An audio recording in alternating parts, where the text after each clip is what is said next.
We made it here. Now it's time for a little hike. When the trailhead says create your own journey, might be a sign that you might have to do a bit of work to figure out exactly where the path continues to go.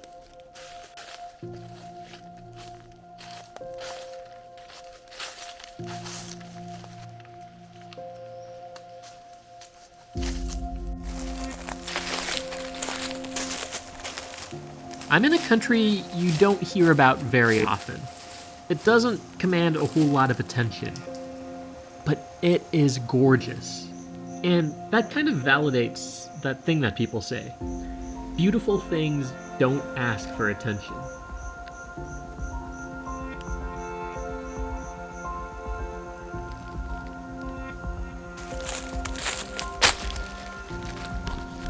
We're in Guyana.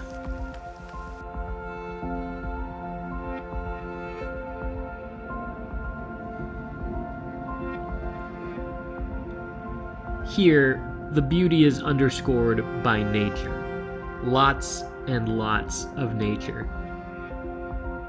Rainforests cover nearly 91% of land in Guyana, including the Amazon rainforest.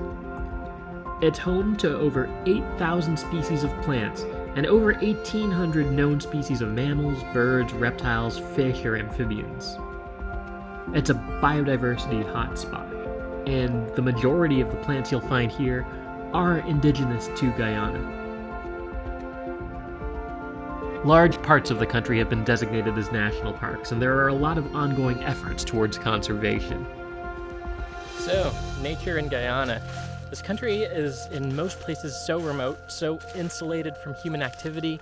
The human activity that you will find often takes place in indigenous communities that have long valued living in harmony with the land. There's some parts here where you can be dropped off and go like an entire week without encountering another human soul.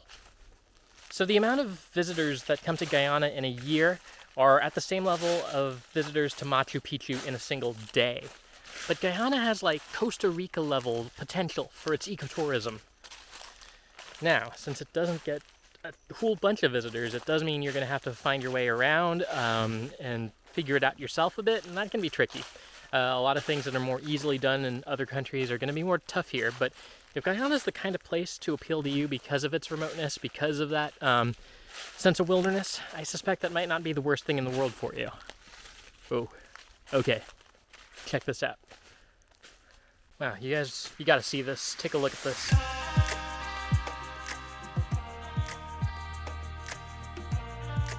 This is Guyanese sand. We're not like on the coast right now, we're not at a beach. This is just a whole pit of sand. So in the Caribbean, if you go to these big name resorts, a lot of places will have their own proprietary white sand beaches in front. Did you know that that sand often isn't from that place? A lot of times it's brought in from a totally different country, and one of the biggest countries that exports sand is Guyana. A lot of the sand that's left, this pit behind me, has now ended up in resorts in, I don't know, Jamaica, St. Lucia, Bahamas, other places. It's kind of odd to think about the idea of just shipping crates and crates full of sand off to an island, but people love that fine white sand. It happens, and it happens here.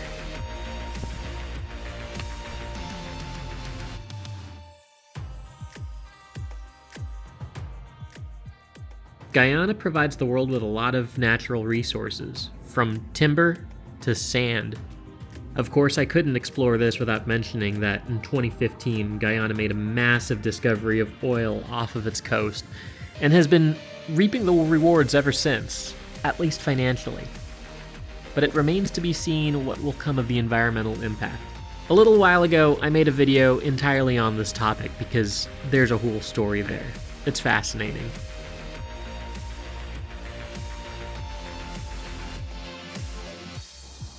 Time in nature will make you realize Guyana is a case study in the beauty of diversity, but its biodiversity runs perfectly parallel to its cultural diversity. Guyana has origins and heritage from all around the world. It's a place where for breakfast you might have some Indian roti with saltfish, and then in the evening go out for lo mein as a fancy night out. On the radio, you'll hear Brazilian pop, followed by Bollywood hits and Caribbean reggae. People's physical features and ancestry will vary, some from India, some from Africa, some from indigenous tribes that go even further back. So, how did all these influences come together in a fairly small country at the top of South America? So, at first glance, Guyana is just this blend of cultural influences from places nowhere near here, or in South America, but the fingerprints of India are all over, and you've got strong African influences. It's a country of only about 800,000 people, but it has one of the most diverse populations in the world. Even though we're on the South American continent, Guyana sees and positions itself more as Caribbean, and being here, it really feels that way. How do you even end up with a country like this? Colonization and slavery are undeniable realities that shaped it, but the present-day country that we have right now is really a unique one. The history of Guyana is completely fascinating, and also heavy in a lot of ways. The first Europeans to arrive here actually did come with Christopher Columbus, but it was the Dutch who initially gained the strongest foothold, beating out the British, the Portuguese, and the Spanish. They set up a trading settlement, and really some of the early infrastructure linking this area with Europe. These expeditions were because there were rumors of a city of gold here, El Dorado and such. The northeast of the South American continent ends up divided among the British, the Dutch, and the French in ways that you can still see on a map. After a few centuries, there turned out to be not a whole lot of gold, but quite a bit of sugar, coffee, and cocoa. Well, with these three countries in particular running plantations in these American territories that they now control, what do you suppose they do? They turned to slave labor, which is when many people were brought over from Africa to Guyana, and of course their treatment was awful and terrible, so we saw a good number of revolts and uprisings and runaways, and in many of these cases they're helped out by indigenous people, and you start to see Afro-indigenous cultures really come together and take shape in Guyana's forests. So the area that eventually became Guyana was home to at least 9 different indigenous groups, many of which migrated there from further south in the continent. Something pretty big happens in 1833. Slavery is abolished in the British Empire, which includes colonies like Guyana. So now we have a freed black population in Guyana, and they're continuing to mingle and have descendants with the indigenous tribes. With their freedom, there's very little desire to go back to the plantations, so many of them take to doing more urban life. The British still control their plantations for sugar, coffee, and tobacco, and so it's tough to imagine them still running without more physical labor coming in somehow. They start encouraging Irish and Portuguese people to come over, and then Chinese migrants, and then Indians.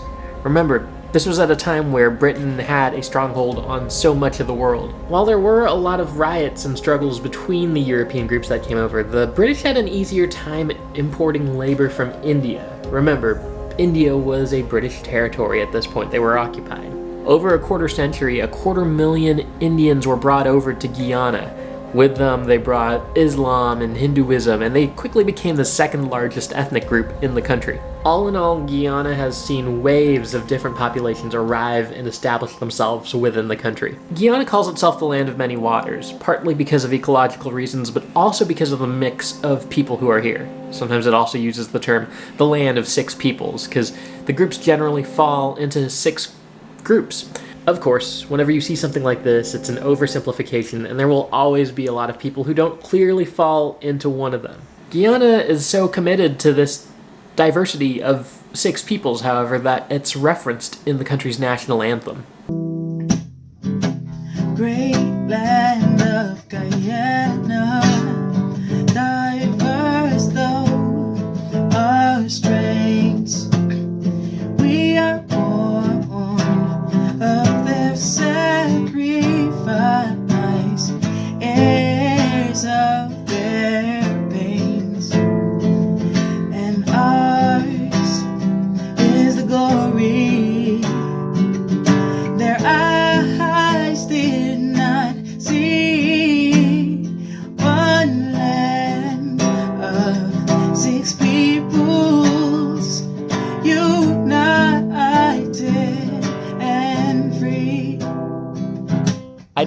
go on a little adventure to the Essequibo River and visit the Pandama vineyard. I decided to go on a little adventure.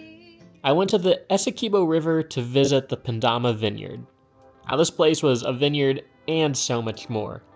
It had cabins, tents, and lodging where you could stay. It branded itself as a retreat and wellness center. There were art activities, nature trails. You had access to the river in an isolated spot where you could go for a dip. There was quite a bit to do. On the day of my visit, though, things were pretty quiet. It was me, another girl who was staying long-term, and Tracy, the owner of the vineyard. I got to hear some of her story. She and her husband were no strangers to the Caribbean, having raised a son in Dominica. After years of living in North Carolina, she and her husband moved to Guyana to pursue their passion for winemaking. And if you're thinking, wait, Guyana doesn't sound like wine country at all, isn't that a tropical country? You'd be correct. Guyana really isn't a traditional place where grapes and vineyards thrive. What they learned to do was work with what they've got, having fun with fermentation using the abundance of exotic fruits all around them. There were plenty of signs around the bar letting you know that if you've come expecting a traditional, proper winery experience, you might end up disappointed. However, if you come with an open mind and like what you like, you might just discover something new.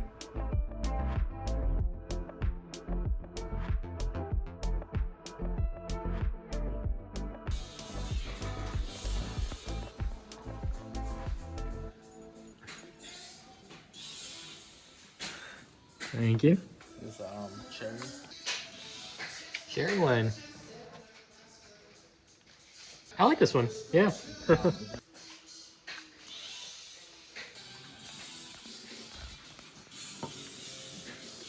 right, it's on to a plum wine. Cherry one really did just taste like cherries straight up. Okay, I think this is the one I had earlier with lunch, yeah? All right, and then this one is, this one's lime? Yeah. This will probably be the first lime wine I've had. You're welcome. And it's a lot sweeter than I was expecting. Carambola. Sorry? Carambola. Carambola? Yeah. Starfruit. Starfruit. Okay, I know what that is. That one's good. This one tastes just like the fruit, I think.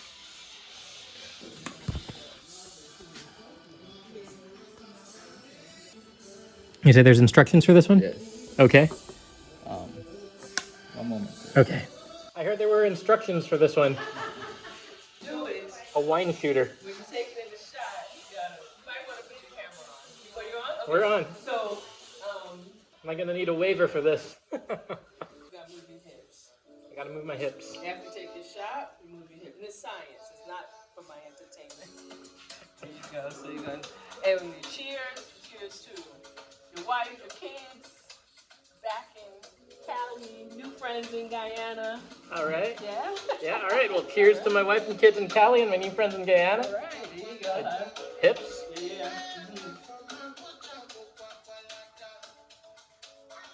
Okay. Uh-huh.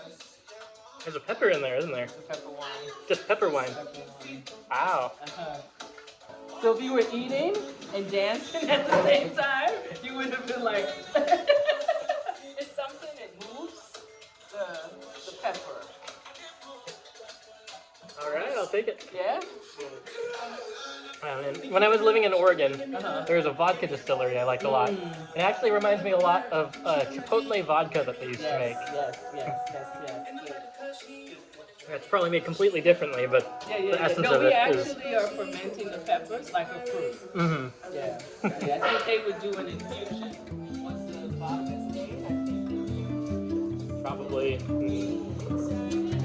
I got to spend some time with Tracy, talking with her and finding out the story of the place. She prepared for me a lunch of blackened codfish that was simply amazing. I learned that Tracy's husband passed away a couple years ago, but she's continued on with their work, running the vineyard and retreat center, and welcoming visitors like me. Guyana has so much going on for a country that stays rather quiet on the global stage. I'm really glad I came.